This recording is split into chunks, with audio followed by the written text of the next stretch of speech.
Sweet delay.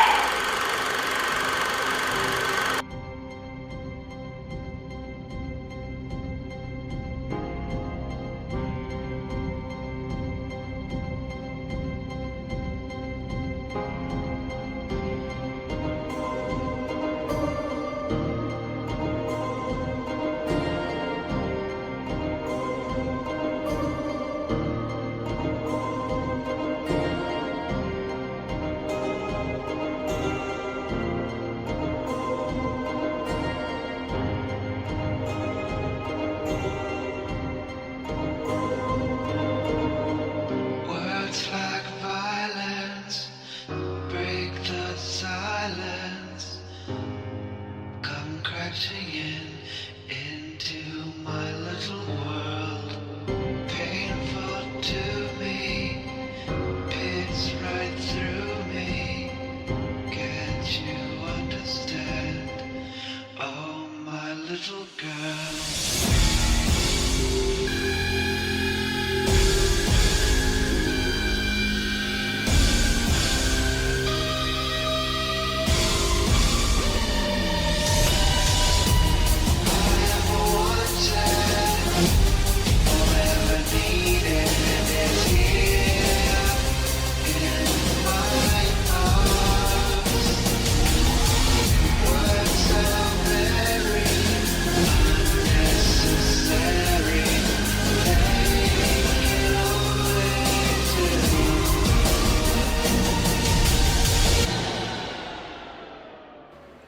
Hey everyone, Joe here doing an introduction for the Hobby Link International group build, Semper Defende, the Korean War.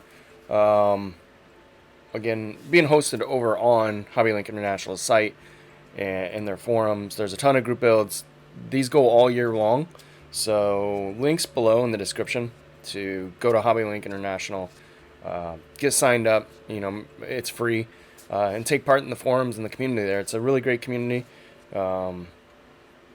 They've accepted me and my nonsense and shenanigans. There's also a Discord channel you can be a part of, and it's a really great community.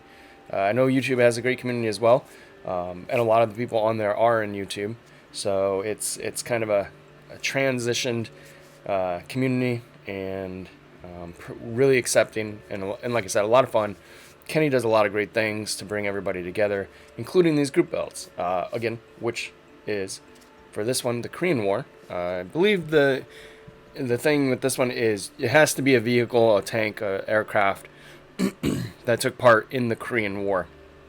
And there are variants that did not take part in the Korean War that you might think of, like, yes, there was a Corsair in the Korean War, but it was the Dash 4 or the Dash 5, not a Dash 2.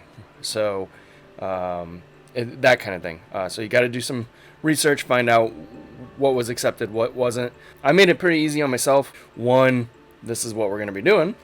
The M-46 Patton, the M-46 was part of the Korean War. The box does help, though.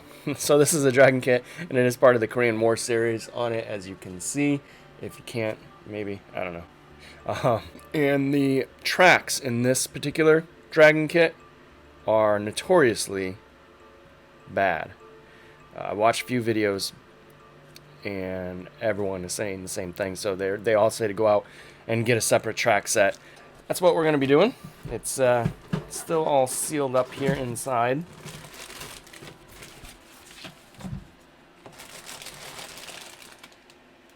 And yeah, everyone says that this is like a very, very good Dragon kit, so I'm pretty excited about that. And I believe I actually got this kit off of, and it was a while ago, I actually got this off Hobby Nut Models.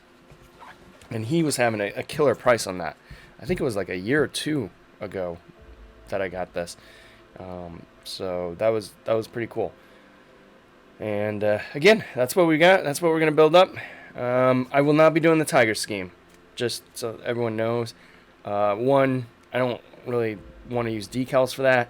Two, I don't have the skill set to paint that.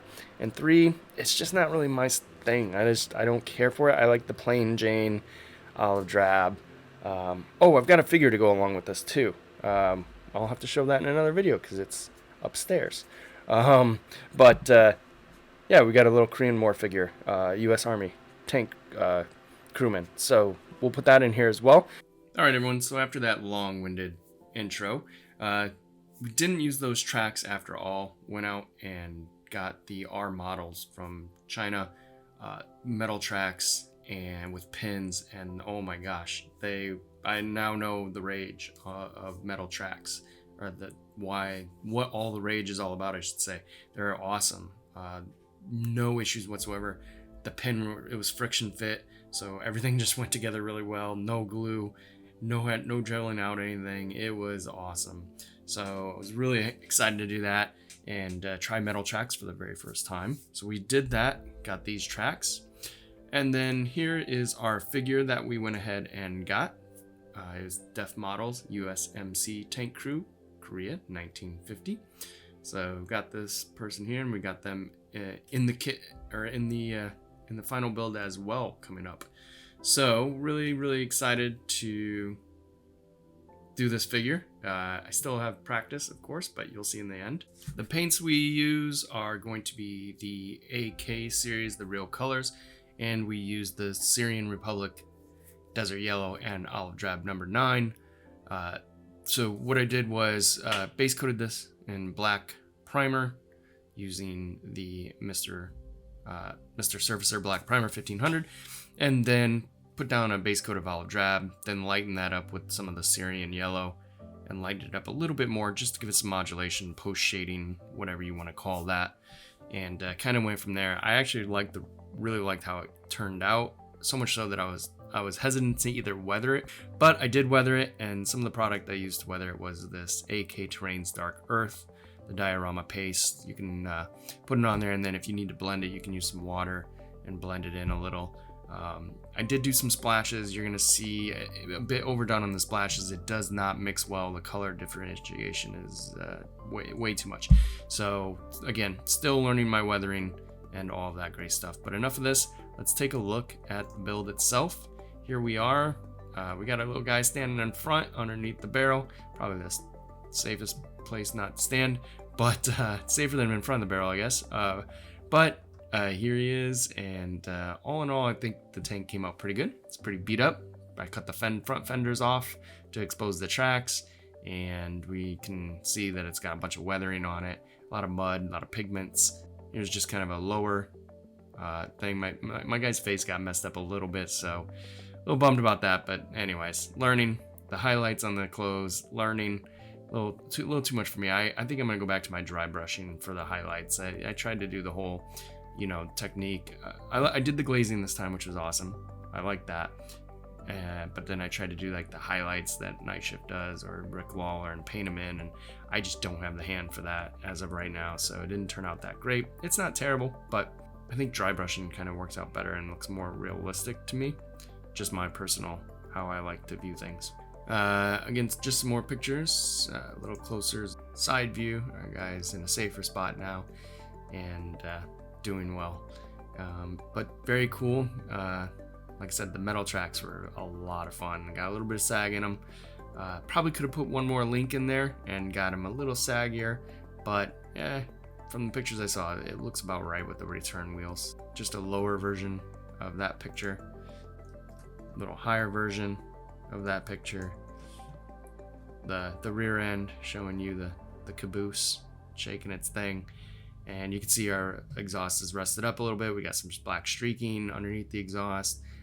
This I think turned out really well. I was pretty happy with it, honestly.